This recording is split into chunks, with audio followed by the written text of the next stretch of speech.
Hello everyone, good evening. তো অনেক দিন বাদে আবার ভিডিওতে। তো দেখো, এই দিনটা হচ্ছে আমার কাছে খুব স্পেশাল, যেদিন আমি আমার সোনাকে স্কুলে নিয়ে যেতে পেরেছিলাম। আসলে ওর শরীরটা খুব খারাপ ছিল, আর তার সঙ্গে আমার বাড়িরও একটু সমস্যা ছিল। ওই জন্য সেদিন ওকে নিয়ে যেতে হয়েছিল। প্রত্যেক দিন তো সম্ভব হয় না, কিন্তু যেহেতু আমি এই দিন আমার সন্তান এবং আমার ডিউটি দুটোই পালন করতে পারছিলাম, সন্তানের প্রতি দায়িত্ব, তাই জন্য আমার সেই দিনটা খুব ভালো লাগছিল। অন্যদিন যখন আমি ওকে রেখে স্কুলে যাই, তখন আমার প্রচণ্ড কষ্ট হয়। আর এই কষ্টটা আমি কখনো কাউকে বলে বোঝাতেও পারবো না, বা আমি খুব কম শেয়ার করি, কারণ অন্যেরা বুঝতে চায় না, বা হয়তো বুঝলেও একটু অন্যরকম কটূক্তি করে, যে তোমার তো বেশ ভালোই, এই টাইমে বাচ্চা বিরক্ত করে না তোমাকে।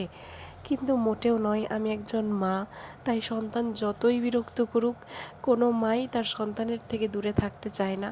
তো আমিও চাই না, কিন্তু আমি বাধ্য ওকে রেখে স্কুলে আসতে, কারণ প্রত্যেক দিন ওকে নিয়ে আসাটা সম্ভব হবে না।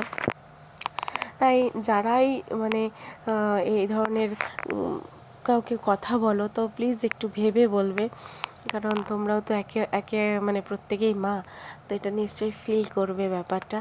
আর আমি ওকে রেখে স্কুলে যেতে পারি, তার পিছনেও আর একটা কারণ হচ্ছে, আমার মা যেহেতু ওকে অনেকটা দেখে, তো আমি অনেকটা নিশ্চিন্তে যেতে পারি। কিন্তু অনেকটা নিশ্চিন্তে গেলেও মনের মধ্যে একটা খারাপ লাগা কাজ করে, কারণ ও তো ছোটো, ও তো জানে না।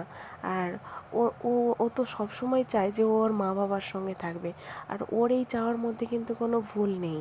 ও কিন্তু অবশ্যই চাইতে পারে যে ওর মা বাবার সঙ্গে থাকবে, কিন্তু আমি ওকে সেই টাইমটা দিতে পারি না, সেখান থেকে আমার খুব কষ্ট হয়।